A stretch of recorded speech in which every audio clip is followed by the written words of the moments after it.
Bogus GST registration దరఖాస్తులు అధికారులకు తలనొప్పిగా మారుతున్నాయి. జీఎస్టీ పోర్టల్లో ఇతర రాష్ట్రాల నుంచి పదుల సంఖ్యలో దరఖాస్తు చేస్తున్నారు.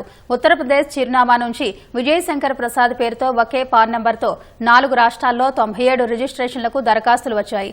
తెలంగాణకు వచ్చిన 31 దరఖాస్తులను తిరస్కరించి రిజిస్ట్రేషన్లు నిలిపివేశారు.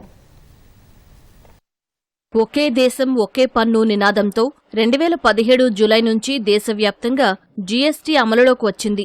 జీఎస్టీఎన్ పోర్టల్ ద్వారా వ్యాపార లావాదేవీలకు సంబంధించి ఏదైనా అప్లోడ్ చేసే వెసులుబాటు కల్పించారు. అయితే దీనిని కొందరు వక్ర మార్గాలకు రాజమార్గంగా మలుచుకుని ప్రభుత్వ సొమ్మును దండుకుంటున్నారు. బోగస్ సంస్థలతో ఎలాంటి వ్యాపార లావాదేవీలు చేయకుండానే చేసినట్లు తప్పుడు నకిలీ ఇన్వాయిస్లు అప్లోడ్ చేసి ఇన్పుట్ ట్యాక్స్ క్రెడిట్ పొందుతున్నారు. జనవరిలో 2 వ్యక్తులు జీఎస్టీ రిజిస్ట్రేషన్ల కోసం ఒకే పాన్ నంబర్తో దరఖాస్తు చేశారు. ఉత్తరప్రదేశ్కు చెందిన విజయశంకర్ ప్రసాద్ ఒకే పాన్ నంబర్తో ఏకంగా 97 దరఖాస్తులు చేశాడు. ఇందులో తెలంగాణకు 31, మహారాష్ట్రకు 63, ఢిల్లీ, ఉత్తరప్రదేశ్లలో ఒక్కొక్కటి చొప్పున దరఖాస్తు చేశారు.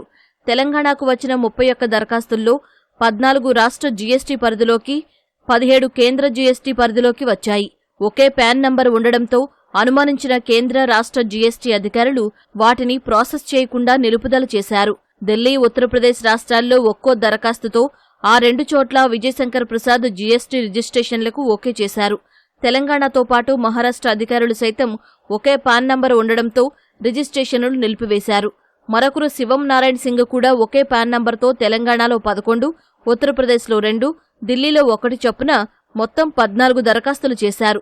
యూపీలో మాత్రమే ఓకే చేయగా తెలంగాణ, ఢిల్లీ రాష్ట్రాలు వీటిని తిరస్కరించాయి. అక్రమార్కులు విద్యుత్, ఆస్తి పన్ను బిల్లుల్లో పేర్లను మార్చి బోగస్ రిజిస్ట్రేషన్ చేస్తున్నారు. అధికారుల సునిశిత పరిశీలనలో చిరునామా ఆధారాలు తప్పని బయటపడుతున్నాయి. జీఎస్టీ చట్టం ప్రకారం దరఖాస్తు అందిన 3 పని దినాల్లో ఏదైనా నిర్ణయం తీసుకోవాలి. లేకుంటే డీమ్డ్ రిజిస్ట్రేషన్ అవుతుందని వాణిజ్య పన్నుల శాఖ అధికారులు చెబుతున్నారు. ఇతర రాష్ట్రాల రిజిస్ట్రేషన్ దరఖాస్తులను ఆధార్, పాన్ కార్డులు ఉంటే రిజిస్ట్రేషన్ చేసి చేతులు దులుపుకోకుండా అన్ని విధాలా పరిశీలన తర్వాతనే ఓకే చేస్తున్నారు. దీనివల్ల 100కు పైగా బోగస్ జీఎస్టీ రిజిస్ట్రేషన్లను అధికారులు అడ్డుకోగలిగారు. ఏసీటీఓలు, డీసీటీఓలు, సీటీఓలు, సహాయ కమిషనర్లు పూర్తిస్థాయిలో పరిశీలన చేసిన తరువాతనే రిజిస్ట్రేషన్లు చేయాలని జీఎస్టీ సీనియర్ అధికారులు స్పష్టమైన ఆదేశాలు జారీ చేశారు.